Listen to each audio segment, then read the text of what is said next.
Louisiana, USA. Thank you all so much for joining our session today, Marketing Artificial Intelligence in Action. I'm just going to share a little bit about myself before we dive into the content, and I will spare you a long and boring bio, but I will share a little bit of information as it pertains to our content today. My name is Erica Somrench. I'm the COO of Rasa.io. I am fairly new to the world of email. Rasa does personalized AI email for enterprise personalized email newsletters. Instead of sending one version of an email to 10,000 people, we help you send 10,000 or 20,000 or 30,000 different versions using AI. But prior to coming to Rasa, I was always interested in the world of marketing artificial intelligence, or rather just marketing tech solutions before this world of marketing AI evolved.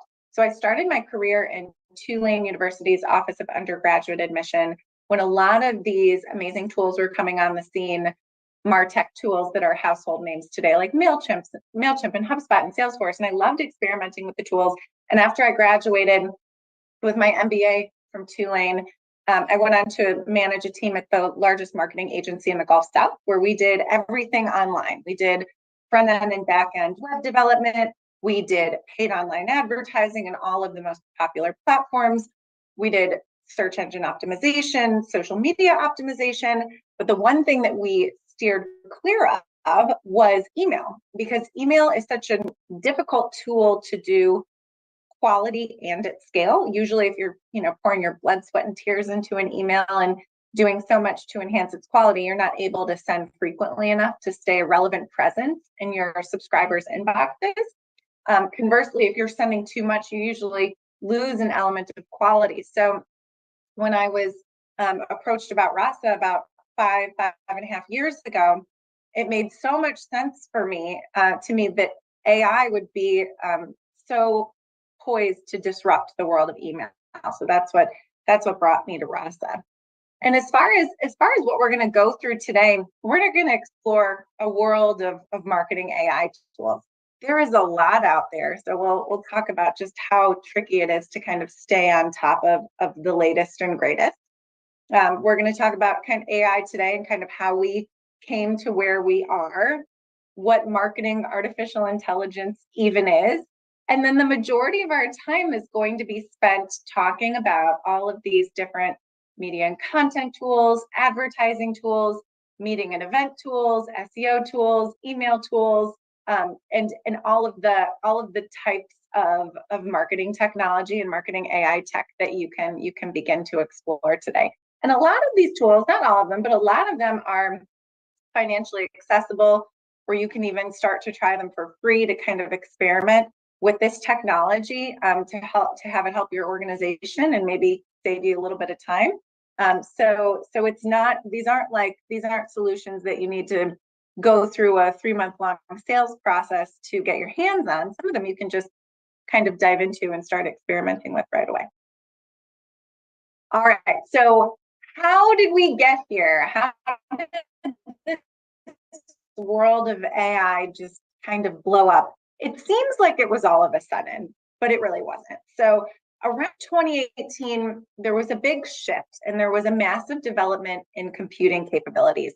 Intel chips at that time were up to doing 10 trillion calculations per second. So to give you an idea of how crazy that number is, if you stacked $10 trillion bills on top of each other, they would go to the moon and back and halfway to the moon again. That's the number 10 trillion. And in 2018, these chips were doing 10 trillion calculations per second. So that was a massive leap in terms of computing capabilities. You can only imagine where we are now in 2023. So because of that, over the past 5 years, all these companies like OpenAI, Google, Facebook, all the big names have been using this technology to rapidly enhance their AI capabilities. And so what got released in late 2022, we all know so well, but of course, ChatGPT. So it feels like it was all of a sudden because ChatGPT became the most widely and quickly adopted consumer application in the history. It had 100 million users by January. So January of this year, which is absolutely unprecedented. That is massively fast, massive and fast adoption. And so as soon as ChatGPT came on the game, of course, all the other big companies needed to put out their consumer-facing applications. So we know Microsoft's Copilot is not fully accessible to the public yet, but they came out with that back in March of this year. They came out with their demo video that kind of blew everyone's minds. We have Google putting out Bard, Meta put out their accessible LLM. Anthropic, the folks from Anthropic used to be at OpenAI, which is the company that created ChatGPT, which is another natural language generation tool. Amazon's getting in on the game. And now we have, some of the big wigs in marketing technology starting to build AI right into their applications. So we have, your HubSpots and your Salesforces and your Adobe's of the world announcing earlier this year that they're building those natural language generation capabilities right into their tools. And in addition to all these other tools just springing up, because again, this technology is easily accessible. So we had the chips, working over the past 5 years, developing at a pretty rapid pace and turning a corner. And now all of these new solutions and these SaaS products can not only build AI into their tools, but they can build tools on top of all of these various models that are becoming accessible to the public. So it's no surprise that things have moved faster and faster. And you can see our little friend here over in this chart is right at this inflection point, and that's where we are right now. I'd say we're even kind of past the inflection point, and things are going to change really quickly, folks. I know if you're here, that's good. That means you're paying attention, but things are only going to continue to explode at an increasingly rapid pace. So now let's talk about marketing AI. What does that even mean? So marketing automation, simply defined, is software platforms and technology to automate repetitive marketing tasks and workflows. Artificial intelligence, very simply defined, is the science of making machines smart. And then marketing AI is the intersection of the two, the center point in that Venn diagram, and the science of making marketing smart. So to kind of put it in a little bit of perspective, McKinsey not too long ago said that by 2030, there would be a $13 trillion global impact on the economy by AI. And of that, quite a big portion, $3 to $6 trillion, they predicted is of that impact is going to be in the world of sales and marketing. So quite a big portion when you think about all of the industries and the job functions out there in the world. That's a pretty sizable portion that's going to be of the impact that's going to be had in the world of sales and marketing. And we're already seeing it, right? Like as marketers, we know that we have access to these tools and we can start using them and experimenting with them at our organizations in order to make processes smarter, faster, and more sophisticated.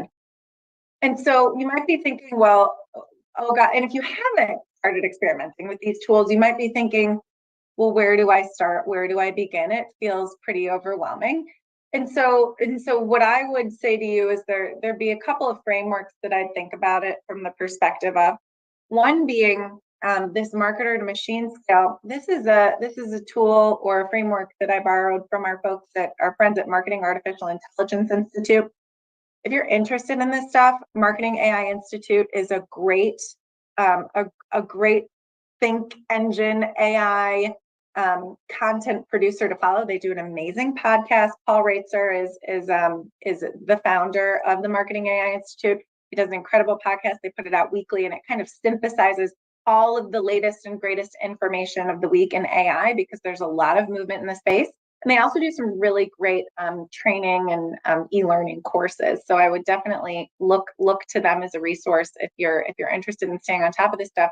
But a great resource that they put out not too long ago is this marketer to machine scale, which kind of helps you think about how far along a particular tool is in its AI evolution. So if a tool is level 0, it's not AI at all. We'd call it all marketer, all human, all the time. The system does not use any AI, and it's only capable of doing what it's been instructed to do. All automation is manual. Whereas on the opposite end of the spectrum, we have level 4, all machine, full autonomy. The system can perform at or above human level without inputs or oversight. The marketer simply defines the desired outcome and the machine does all the work.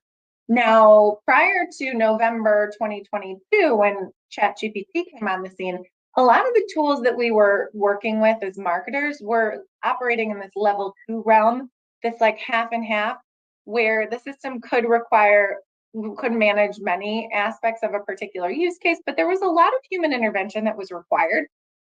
And now we're kind of like moving into this level 2, level 3 realm, because we can prompt things and we can sort of define the outcomes that we want the AI to achieve. And what AI is really good at is usually one particular use case and optimizing for one thing.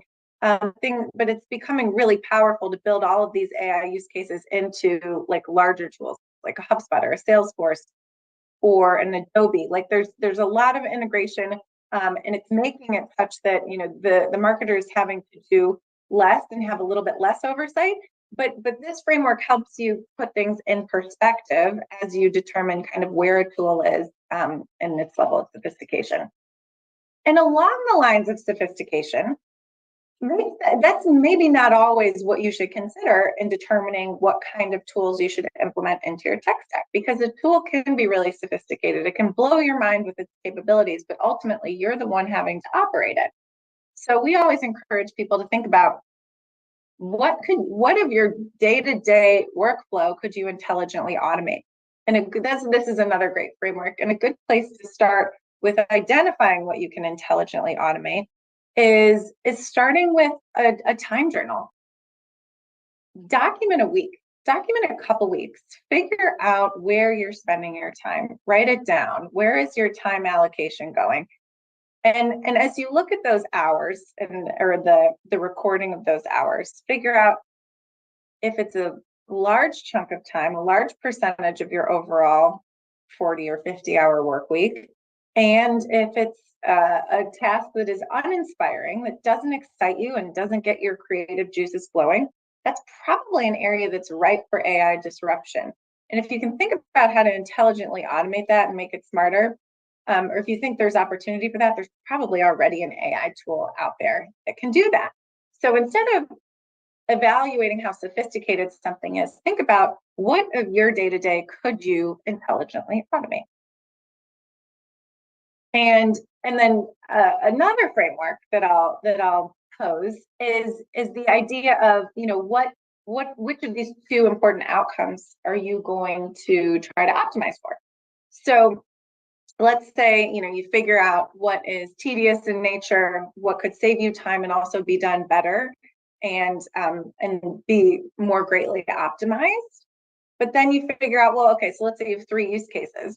Which of these 3 do you pick? Well, there are two things that you probably want to optimize for: either time savings, which ultimately ties back to the bottom line and saving money, and then or more directly, like what solutions could help you generate revenue. So usually it's like one of these two pieces that you're wanting to optimize for. And then finally, this is not as much a framework, but just something to consider. In selecting vendors, it would be, how are you using AI? Ask a vendor how they're using AI. It seems like a simple question, but if they can't answer this very simple question, then they're probably not using AI in the most effective way if their people can't even answer it. AI optimization, like how is AI helping you to optimize your workflows either for time or money? What is their AI trained on? What kind of data are they getting smarter on, and how is their AI continuing to train? Whose data do they need in order to train? Is it yours? Is it your customer's data? How does the human element and the AI element work together? How can the human provide oversight and help the AI to get smarter? Data security. If it is your data that the language or the model needs to get trained on and get smarter with, then ask how your data is being protected, what the company's ideal customer looks like, who has had success with these tools, can they provide some case studies, how long have they been around, We're going to see a slide here not too long that's just going to show you how many of these tools are coming on the scene and how quickly. And then finally, how do they integrate? And that's actually a great segue to our next few slides.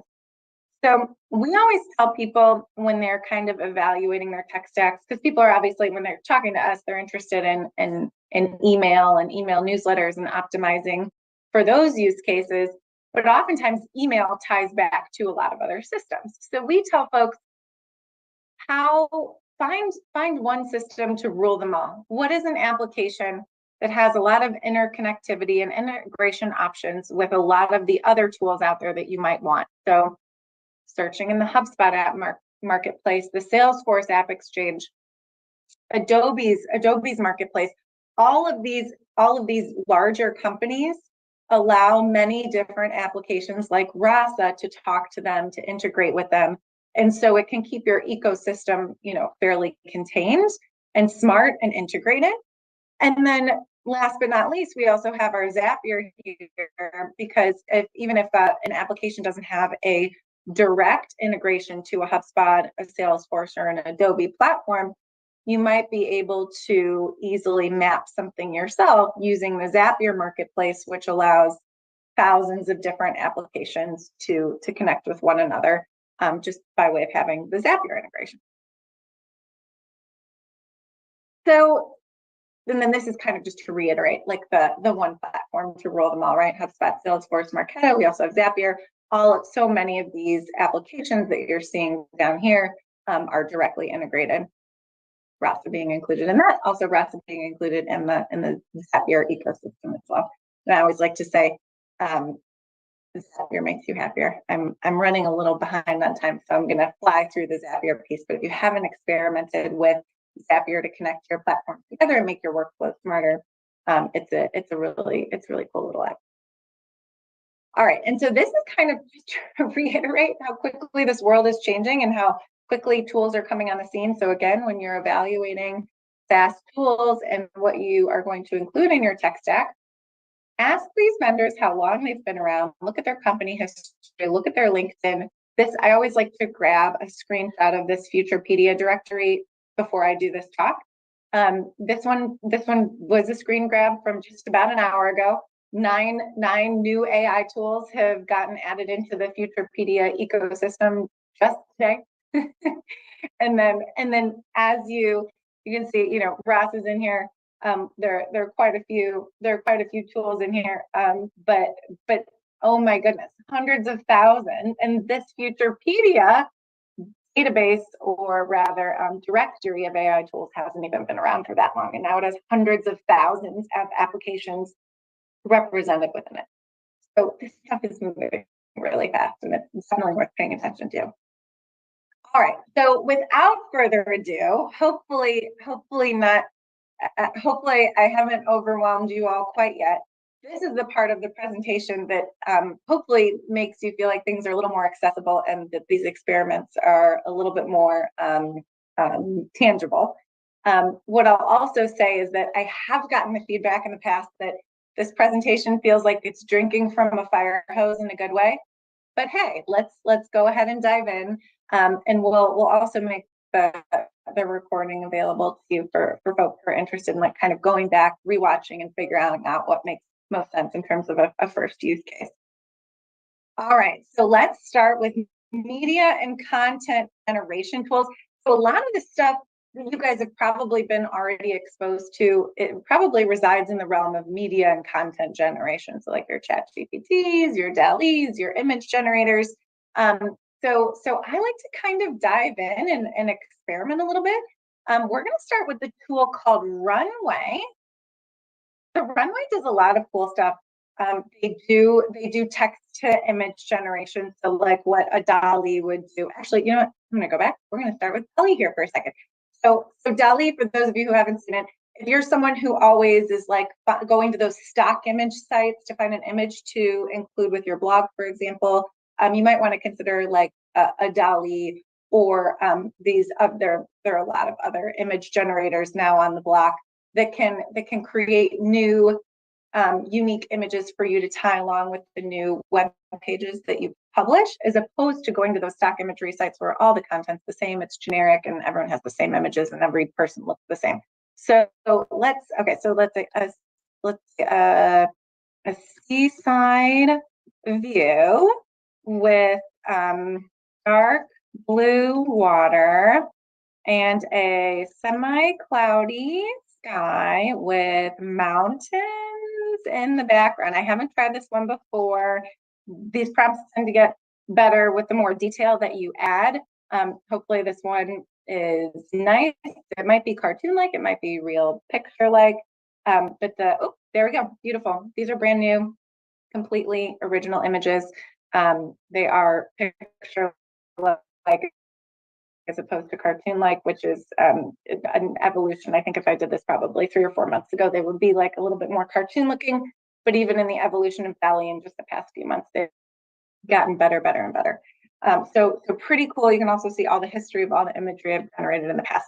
Okay, so Runway, so going back to Runway does things similar to that. So you could put in a prompt, get an image. You can also with Runway, you can also put in an image and use text to edit. So let's say I uploaded an image of my kids and they all had like the red eye, right? Like that sometimes happens when a flash is in your eyes when you take a photo of someone.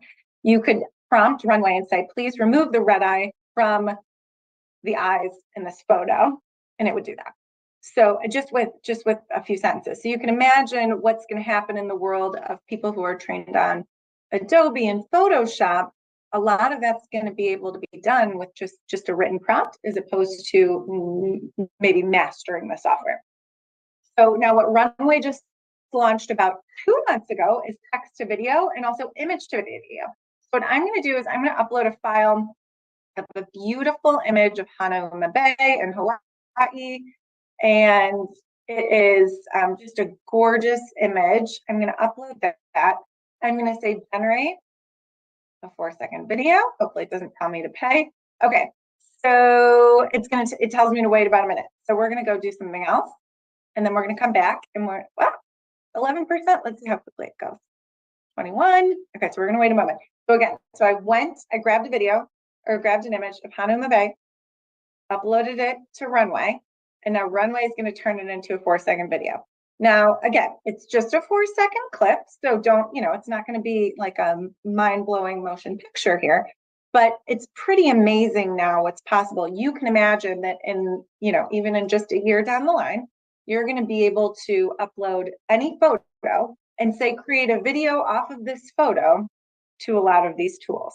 So that's a pretty expansive thought, right? Okay, so let's play our video of Hanauma Bay.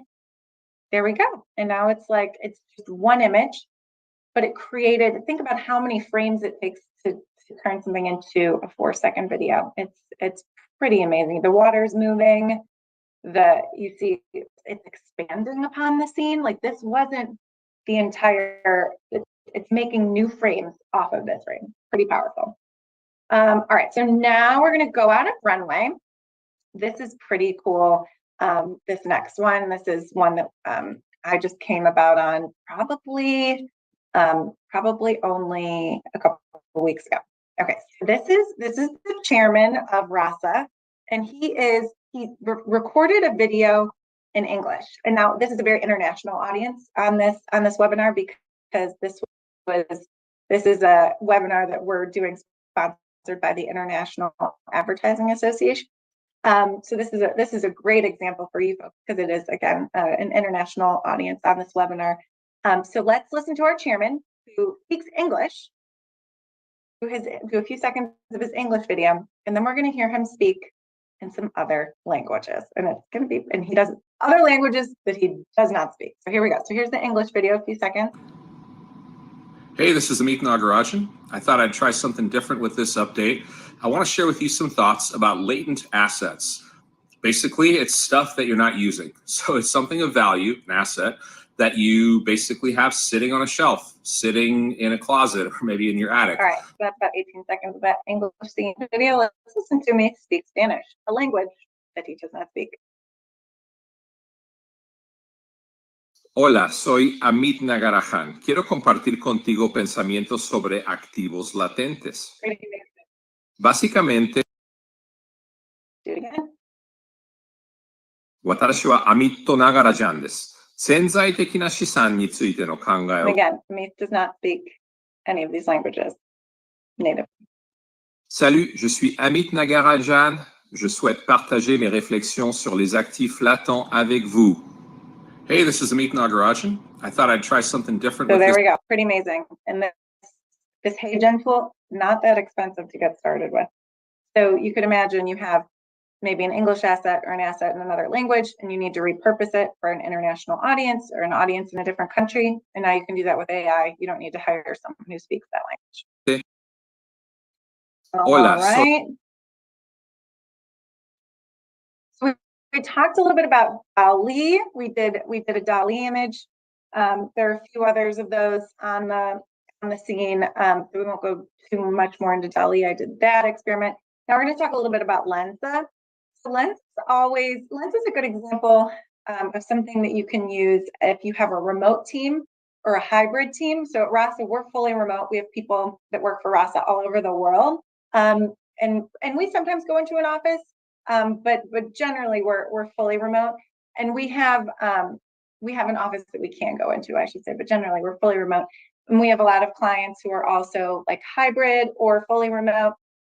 And how many of you probably have a headshot that's older than like 3 or 4 years? So this is a cool use case where you could take a bunch of selfie photos, non-professional photos, and then turn those into a really professional looking photo and then have it be uniform across your company. So instead of having to get everyone together to get a headshot done with the same background, you could easily do that with an application like Lensa, or there are a ton of photo editors.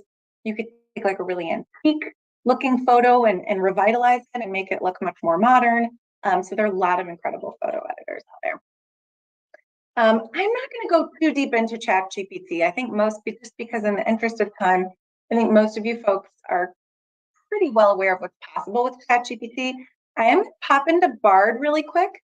I'm going to show you an example of something new-ish with Bard, where what you can do is you can use an image in your prompt. So hold on, bear with me here.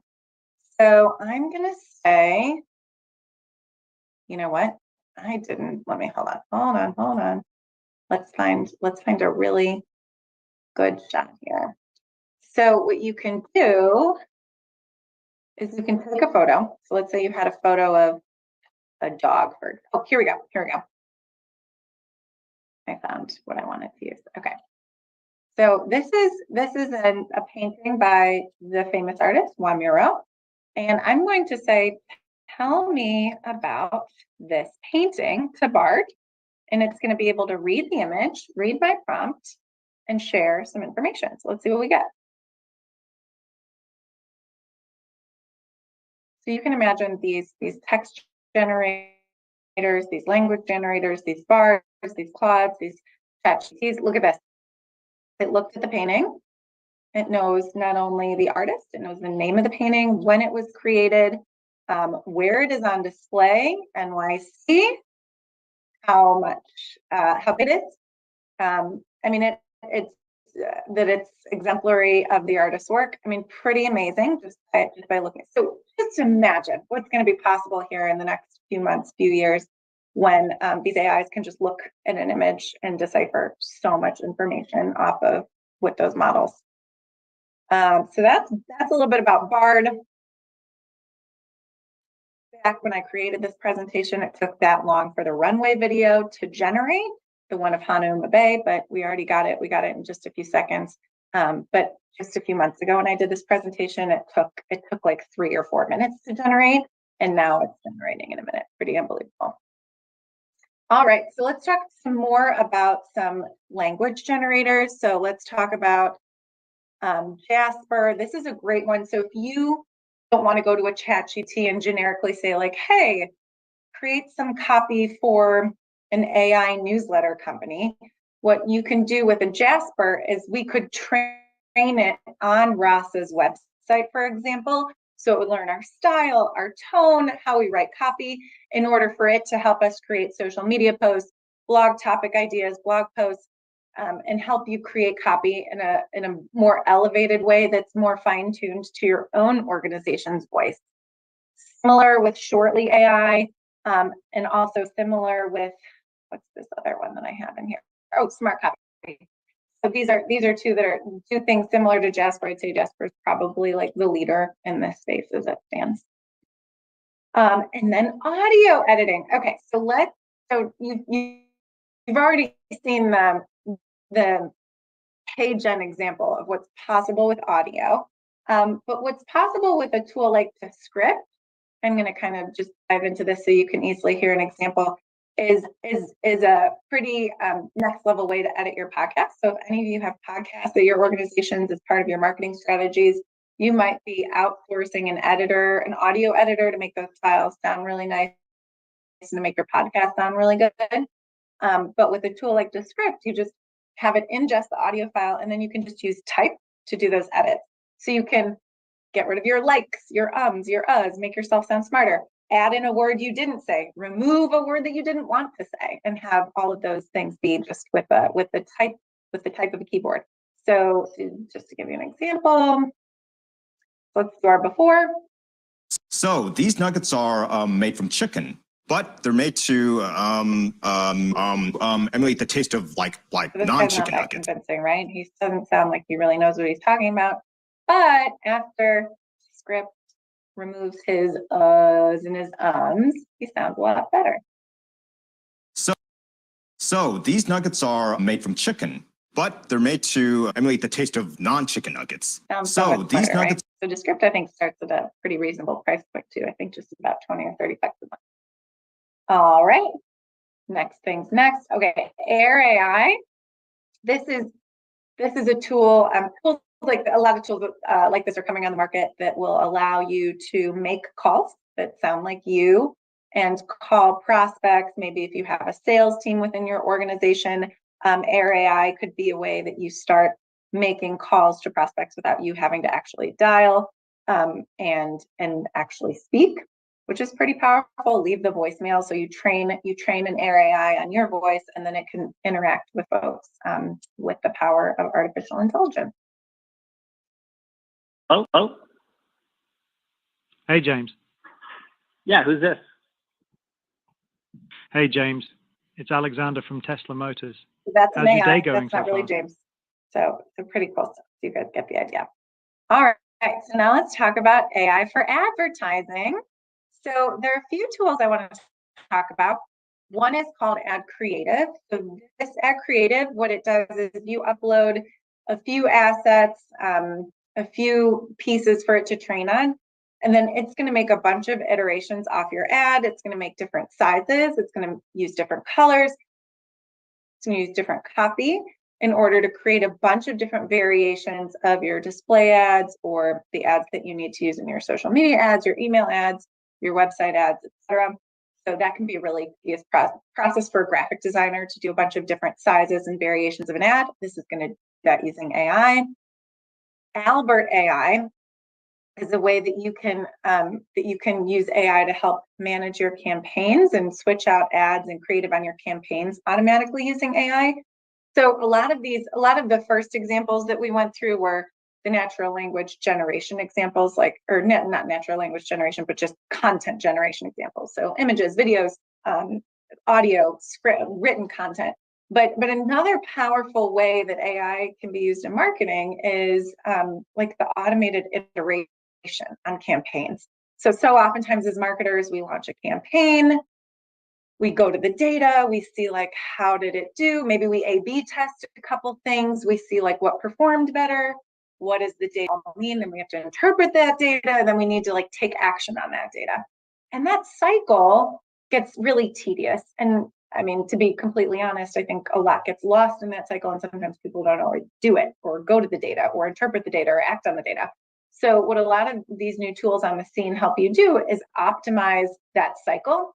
So Albert, looking at the data, figuring out what ads are getting the most impressions or getting the most clicks or getting the most likes, and then automatically helping the marketer make the desired change without the marketer having to use their own judgment. Now, of course, many of these tools are still requiring heavy human oversight, but you can imagine what happens when the cycle of interpreting data and then acting on it is shortened. All right, so AI for meetings, events, member queries. So this BettyBot, so if you're someone who, if you have like a customer success team, or you have your customer success like widget in the corner of your website, or you have some sort of support communication mechanism, Betty is a way where you can provide information to your customers, to your members, without having to by saving a bunch of time. And Betty is also trained on top of the ChatGPT model, but then trained with your own information on top of that. So it uses the ChatGPT model, but it's trained on your own organization's own information. So if you have like a help guide, or if you have like a bunch of blog content, or if you have a ton of journal content, all of that can be ingested by Betty in order to help assist your customers, talk to your people, engage your community with your own information. And again, it sits on top of an LLM, but it's trained by your stuff in order to interact with your people. And then anyone who's not already using one of these meeting assistant AI helpers, I mean, there's no reason you shouldn't be using one of these at this point, because they're free to get started with. Like Grain, for example, I use completely free because I stay under certain limits. But what these tools do is you invite them to your Zoom meetings, your Teams meetings, like another participant. They ingest the audio file, and then they summarize the meeting. They send you email summaries of the meeting. And then, so if you have to miss a meeting, you can invite your assistant to other folks on your team. You can invite it to their meetings. They summarize, they use AI to summarize, and then you can also like notate to other folks on your team like parts that you want them to see or act on. They can take agenda items, which is really cool, like or action items from the script. So let's just go ahead and see it without me, instead of me describing it. Let's just go ahead and see. So this was a meeting we did with a few of our customers a few months back, and you can see. It wants me to reconnect my HubSpot. Speaking of one tool to rule them all. So you can see that we had a bunch of clients invited to our meeting, and then it summarized the meeting, and it summarized it in sophisticated bullets. So it used AI to not only ingest the script, but also summarize for folks who couldn't be there. This is Grain, but MeetGeek, Fireflies AI, a lot of, and Zoom's also building in this functionality directly in the application. Really quick, for those of you who might host a lot of webinars, events, conferences, ContentWare is a way that you can kind of create one landing page for an event, and it'll help you generate an email campaign and social posts to support those events in an automated way. I'm gonna take a sip of water. And then data and analytics and predictions. Okay, so these are tools that are coming on the scene with so much potential. All of these have such incredible potential. But you can imagine that in the same way that you talk to ChatGPT back and forth and say, hey, create me a marketing plan, ChatGPT, or hey, give me some ideas of what I can cook for dinner, ChatGPT. You can imagine that soon you're going to be doing that with your data. So a tool like Accio will allow you to talk to your data. So instead of you having to pivot 1,000 rows of information to figure out, what customers brought in the most money last year, or what products brought in the most money last year, or what is your average time to close of a deal, you can just talk to your data and query it and say, hey, Accio, tell me about what is the most profitable product in our product line. So this is going to be, in a year or two down the line, this is going to be the norm as opposed to the exception. And these tools are going to help you understand and interpret your data just by talking to them. All right, how are we doing on time? We have about 20 minutes left. So now we're going to talk about AI and intelligent automation for SEO strategy. So for those of you who don't have a pre-planned SEO strategy, It is something that I always get on my SEO soapbox. It is an important piece of your online presence. SEO is going to be changing really dramatically with the advent of tools like ChatGPT and all of these, like Google's Bard and everything that presents the information to you in a much more synthesized way. But these models are still going to have to get trained on something, and they're still going to have to ingest something.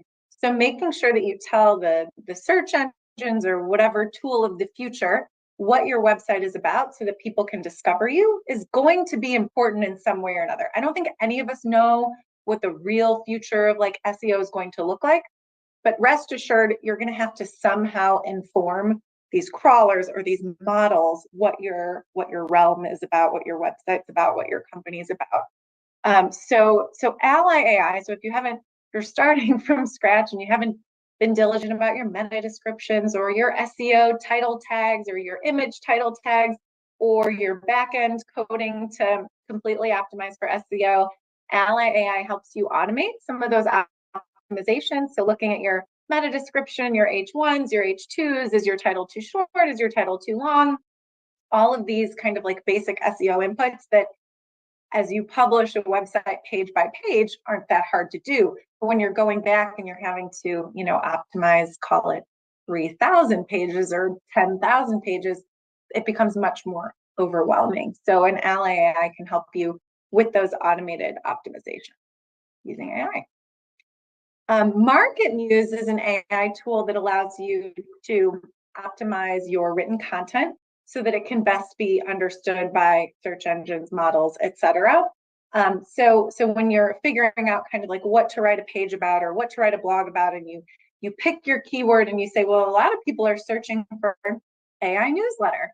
So Market Muse will help you figure out what are the keywords and phrases that are related to AI newsletter that are kind of like sit alongside AI newsletter that will help a Google or a Bing or a large language model understand that your content is important as it relates to AI newsletters. So it helps you with what you would call the inline AI-powered semantic optimization, which is just a fancy way of saying making sure you have the right terms and phrases as related to your primary keyword that you want to tell the world that your content is about.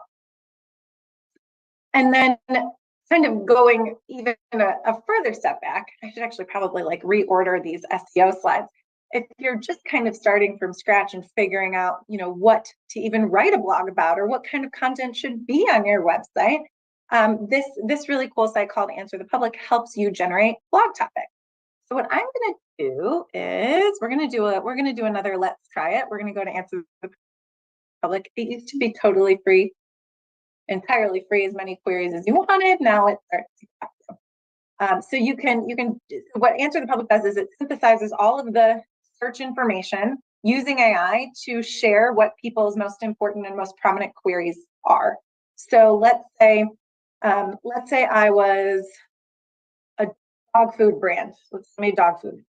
And I wanted to know what people are searching for as it relates to dog food. So I'm going to type in dog food, and we're going to get, give it a minute. We're going to get this beautiful wheel of all of these blog topic ideas. How dog food is made, how dog food is really made, what dog food is best. So all of these different terms that real people are searching for can help you inspire what you write for. You can also get an idea of like overall search volume, cost per click if you were to run ads around these terms. And then also you can do it for different countries. So that's what like the US search, the world of the search looks like in the US. But again, we're speaking to a very international audience here. So you might want to search for different countries' queries. All right, so that's Answer the Public. How are we doing on time? Okay, so we're at 43. We have to get to about 56. Okay, we're not doing too bad. We have about 15 minutes. So let's go through the social stuff quickly, and then we'll get to email, and then I promise you all will be dismissed. So AI and IA, intelligent automation for social.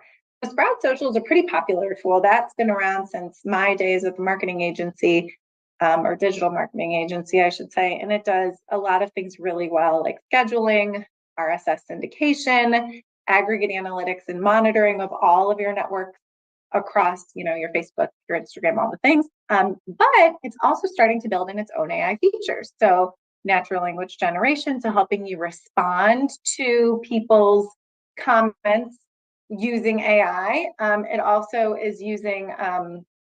uses natural language understanding. So sentiment analysis to figure out how people overall feel about your brand. So that sentiment analysis across networks uses AI. And so Sprout Social is a great example of a tool that has been around, tried and true, but now it's starting to build in AI capabilities directly into the tool. Meet Edgar. This is another one that uses kind of like an automated smart recycling or an automated smart post to take kind of your most cornerstone content that you've posted, but helps you recycle it using snippets from your existing copy. So like the copy from your blog, it's going to use that copy to generate like the content that goes along with the post and the link that you share. And it helps you intelligently recycle that stuff. So instead of you having to kind of like sit for a long time and figure out, what do I post about today? You can kind of do 50, 60, 100 posts with a minimal amount of time, maybe the same amount of time that it would have taken you to do 5 or 6 or 7 posts by repurposing your content intelligently. Lately, a lot of the things that Meet Edgar is doing, but it's also allowing you to post, optimize the time of day that you're posting it. It's trained on data not only based on your own posts when your own posts are successful, but also just general social media successes out there and and how to best optimize like across lots of data that it's analyzing. It also allows you to kind of like figure out, are you going to randomize the post order? Are you going to pick things? Are you going to have it pick automatically? So there are different levels of human intervention. So we always say at RASA that like the magic happens when the human and the AI element work together. That's kind of what's going on here at Lately. You can sort of define some of the outputs, work with it, but a lot of it is intelligent automation. All right, so let's talk a little bit about email. So there are a few ways that AI has been built into email. So one is, as you've all seen in your Google and your Microsoft, is like the autocomplete of words and sentences and helping you actually write your emails to coworkers or other folks on your team or clients or prospects. So FlowWrite kind of does a lot of what Gmail and Microsoft do with intelligent composition, and it helps you do that with some more sophisticated and intentional prompting.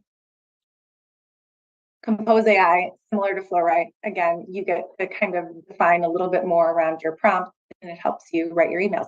Now, I was just listening, maybe a few months ago, listening to the folks at OpenAI on the How I Built This podcast, which is one of my favorite How I Built This podcast, and they helped me visualize a dream, which was, they said, imagine in a few months, maybe or a few years, maybe a few months, you wake up in the morning and all of your emails are already pre-answered for you. That's definitely the world that we're moving toward, which is very exciting. And then RASA. So this is what we do. Like I said, I'm going to talk about lots of tools, but then I'm also going to include RASA in the mix. So what we do is we help you optimize your newsletter. So instead of sending one version of an email to 5,000, 10,000, or 20,000 people, we're helping you send 20,000 different versions of the email based on people's reading preferences and behaviors. So based on what Bob is reading, Lisa's reading, Azim's reading, we're going to look at their past behavior in order to predict what their future reading preferences will be. So in the same way that your Facebook recommends content to you based on what you're reading, or your Netflix recommends the video content to you based on what you've watched in the past, we're doing that in an email. And then we also believe very much that the level of human intervention is important. So we're going to automatically pull in from all different sources. So we're going to say, what's your Facebook page? What's your YouTube channel? What's your podcast? What's your blog from your website? We're going to pull in all of that content as it gets produced, we're going to pull it into Rasa. In some cases, you might want to filter down that content. So let's say you want to pull in from Harvard Business Review, but only if an article hits on marketing or branding or advertising. So you get this super nutritious pool of content.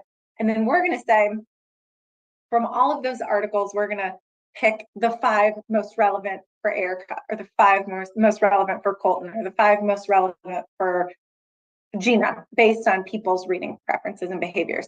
Now, of course, as the administrator of the newsletter, you can always say, well, I don't want this content to go in for anyone, or I want this piece of content to go out for everyone. So you still have all of these manual controls available to you, but the AI is going to completely optimize who gets what. And so you can see from these articles pulled in, so we're going to designate who gets what, but you as the administrator could still turn off something that you don't like, or boost or optimize something that you do like. But all of these inputs, like the titles, the descriptions, the imagery, all of that's coming from the publisher. So you as the newsletter creator, you're not having to put together an email anymore.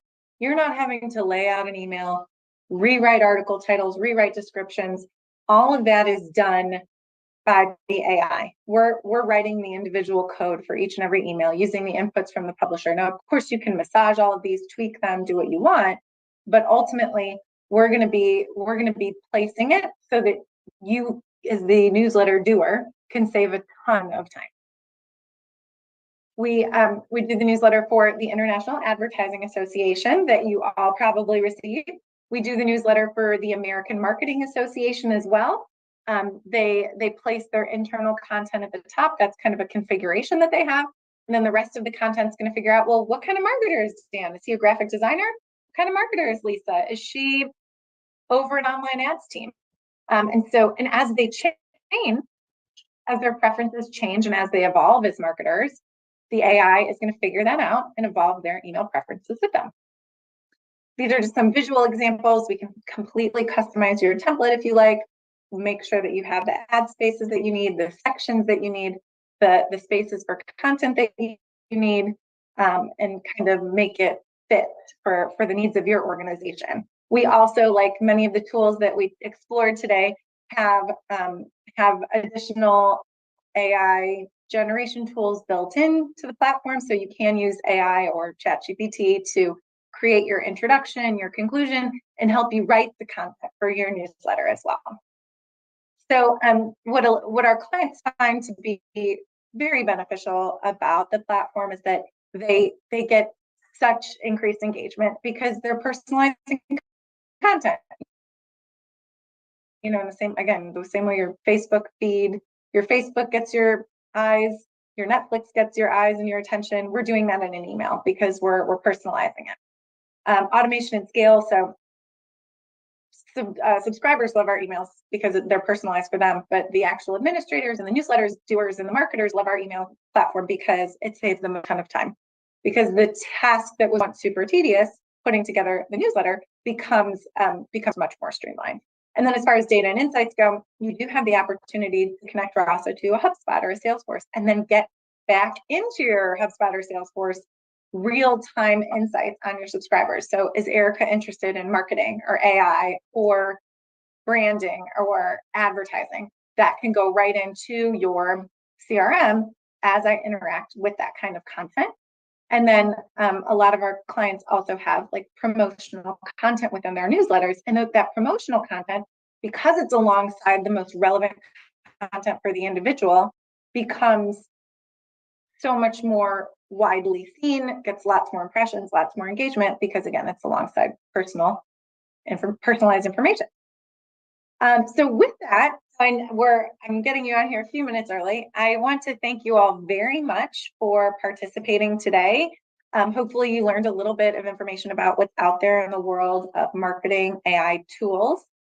Please do feel free to get in touch with me at any point. I'm happy to answer your questions, talk to you a little bit more about your email strategy, your newsletters, or help you connect with someone on my team. Hopefully you've been able to glean some information that'll make your marketing processes better.